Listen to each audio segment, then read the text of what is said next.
Spicer about that FU tour. This happened on the intelligence report on FBN today. Watch his response.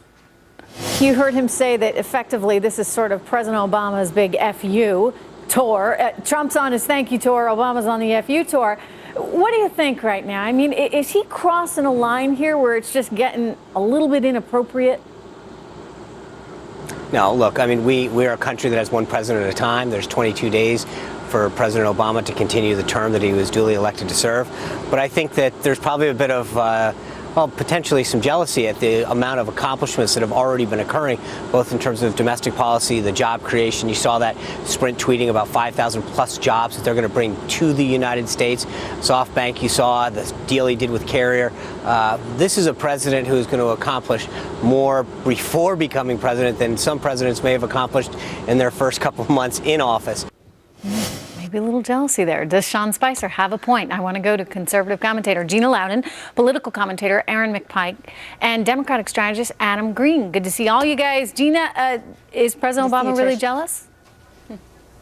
Yeah, I think that, you know, we can't take away the humanity in all of this. And people do tend to act on their basest emotions. This is the first advice I always give business leaders from a psychological standpoint, is to remember that humans are humans and they do act from their basest emotions. President Obama is no exception. And President Obama has proven himself as someone with a lot to prove, who gets jealous very easily and has a very fragile ego. So this isn't really surprising to those of us who have watched him throughout his presidency. Adam Green? So I think he might be a little bit more exasperated than jealous. I am so glad that Greg was just on, because he said verbatim, our board of directors was not thinking about President-elect Trump when they made the business decision to bring these jobs here. I actually made some news on the O'Reilly Factor last night announcing that our organization, the Progressive Change Campaign Committee, will be creating jobs in 2017. It has nothing to do with Donald Trump. Yeah, so but I'm gonna challenge you a little bit on that. Well, no, Greg went back and forth, actually. Greg originally said that absolutely had to do with a more positive business climate, that lower regulations, less regulations, lower taxes, that was all contributing to the factor. And then when I challenged him by pointing out that Sir Richard Branson was not a fan of Donald Trump's, then we heard something a little bit different. So I don't think it's quite as you're saying. I think he kind of wants to have his cake and eat it too.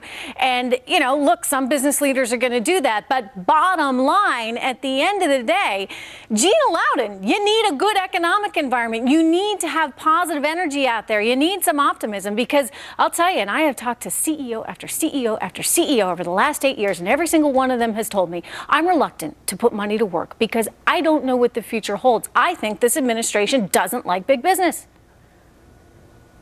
And they made that clear with complete overregulation, using the environment as an excuse, as they constantly did, and taxing businesses disproportionately more than any place else does. And Trish, all that President-elect Trump had to do was come in and say he's going to cut regulations and he's going to cut taxes. That is automatically going to draw jobs. It's A plus B equals C, and anyone who denies it is either living in a fantasy land or straight up lying, because we all know that this makes for a better, more friendly business environment. You know, Eric McPike, President Obama has been getting what you call in the theater business upstaged, right and left, by Donald Trump, who's out there saying, I'm going to bring back jobs via these various businesses. Or, for example, Carrier.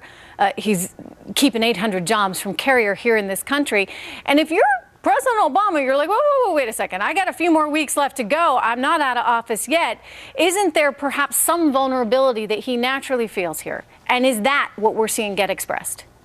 Well, Trish, obviously, President Obama is trying to protect his legacy, and he fears that it will be undercut by Trump. Now, I'd also point out, though, that Donald Trump is coming in with a very low approval rating. In fact, the lowest approval rating of an incoming president that we have on record. So, of course, we're going to see Sean Spicer, who is very good at his job, claim a lot of small victories. They should be doing that. And I would remind you that back in 2009, when President Obama was taking office, we were in the throes of the financial collapse. And you may remember that they didn't want to celebrate some of the small victories because so many Americans were that was a mistake, though, at the time. And I'll tell you why. I mean, I lived through that. I reported every day on that. Believe me. And it was a very challenging time. And you know what we needed in this country at that time? Leadership. We needed someone to stand up and say, you know what, everyone, it's going to be okay. And this economy is growing. And this this economy is getting better. And I kept wondering, Adam, why on earth President Obama couldn't put a little bit of a smile on his face and be a little bit more proactive about stressing the positive things. Go ahead, and then we'll go over to Adam. Go ahead, Erin. Trish, if I could just add, I think that the Trump campaign,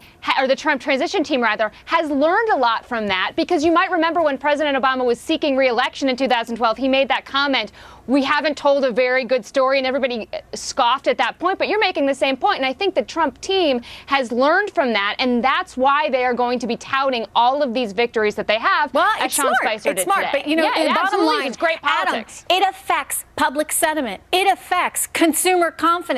When you see the President of the United States get up there and say, we're going to do this, we can win this, we can grow the economy, and we can get jobs back to America, what does that do? It makes people feel a little bit better, a little bit more confident. Confidence matters. I agree, it's smart. He is a very good showman, and he is putting on a very good show, and you're right, he's projecting certain things. But what he's doing is showing people one thing when he is really betraying his own voters by appointing Wall Street hacks to run our economy. He's putting big corporations ahead of working families. And Wall these are crumbs. Wilbur Ross is a Wall Street hack. Yeah, putting Steve Mnuchin. Steve Mnuchin is a second-generation Wall Street banker who foreclosed on people's homes. There are many people. Whoa. We got to stop it right there. No, that's not the truth. You want to talk? Okay, you want to go down that path? You got a lot of people you can blame. We're talking about the Federal Reserve. We're talking about Barney Frank, and we're talking about, by the way, those homeowners that didn't think twice about the fact that their mortgage rate might go up. So I don't think you can blame Goldman Sachs for all of that one. And by the way, a lot of those people in the cabinet, just because they have $1 billion, gosh, don't discriminate, Adam.